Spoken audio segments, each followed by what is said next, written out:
എന്തിലും ഏതിലും ജാതിയും മതവും നോക്കുന്ന സമൂഹമായി മലയാളി മാറുകയാണോ എന്ന് ഓർമ്മിപ്പിക്കുകയാണ് നിള നമ്പ്യാർ എന്ന ഗ്ലാമർ ഫോട്ടോകളിലൂടെയും വീഡിയോകളിലൂടെയും ശ്രദ്ധേയമായ യുവതിയെക്കുറിച്ച് സോഷ്യൽ മീഡിയയിൽ നടക്കുന്ന വിവാദം.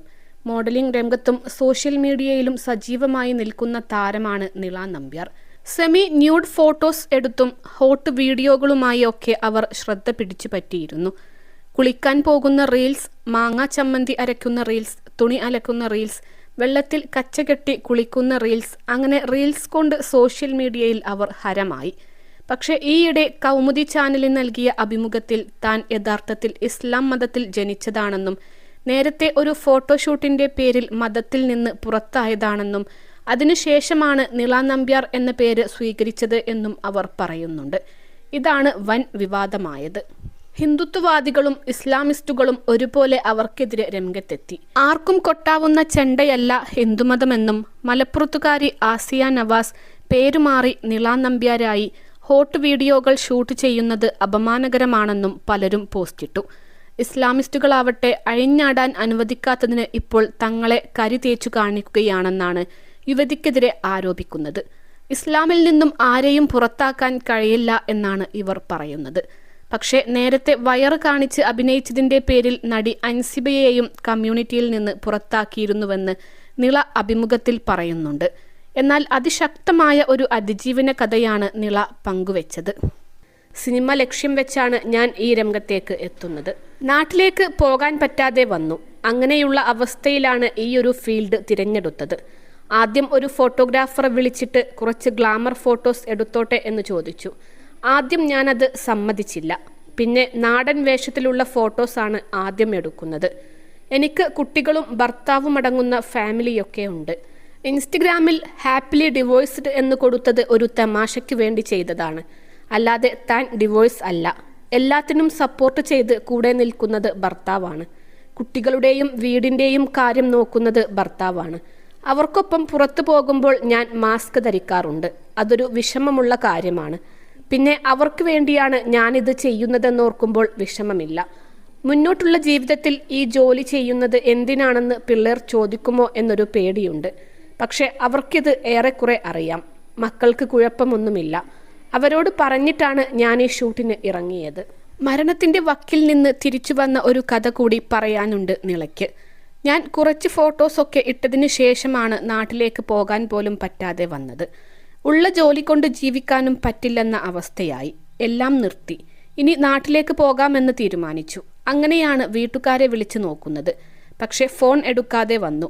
ഭർത്താവിൻ്റെ ഉമ്മ ഫോൺ എടുക്കും. എൻ്റെ ഉമ്മയും ഉപ്പയും ഫോൺ ബ്ലോക്കാക്കി. വീട്ടുകാരും നാട്ടുകാരുമൊക്കെ ഒറ്റപ്പെടുത്തിയതോടെ ഞാനും ഭർത്താവും ആത്മഹത്യ ചെയ്താലോ എന്ന ചിന്തയിലേക്ക് വരെ എത്തിയിരുന്നു. കമ്മ്യൂണിറ്റിയിലും മറ്റുമൊക്കെ പ്രശ്നം ഞങ്ങളോട് മാത്രമായിരുന്നല്ലോ. പിള്ളേരെ അവർ വന്ന് കൊണ്ടുപോയിക്കൊള്ളുമല്ലോ എന്നേ ചിന്തിച്ചിരുന്നുള്ളൂ. നിനക്ക് എന്തു പറ്റി? ധൈര്യമൊക്കെ ചോർന്നു പോയോ എന്നാണ് ആദ്യം ഭർത്താവ് ചോദിച്ചത്.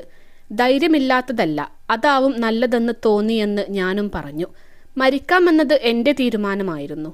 ആദ്യമൊക്കെ ഓരോരുത്തർ ആത്മഹത്യ ചെയ്തു എന്ന വാർത്ത കേൾക്കുമ്പോൾ ഇങ്ങനെ മണ്ടത്തരം ആരെങ്കിലും കാണിക്കുമോ എന്നൊക്കെ ചിന്തിച്ചു.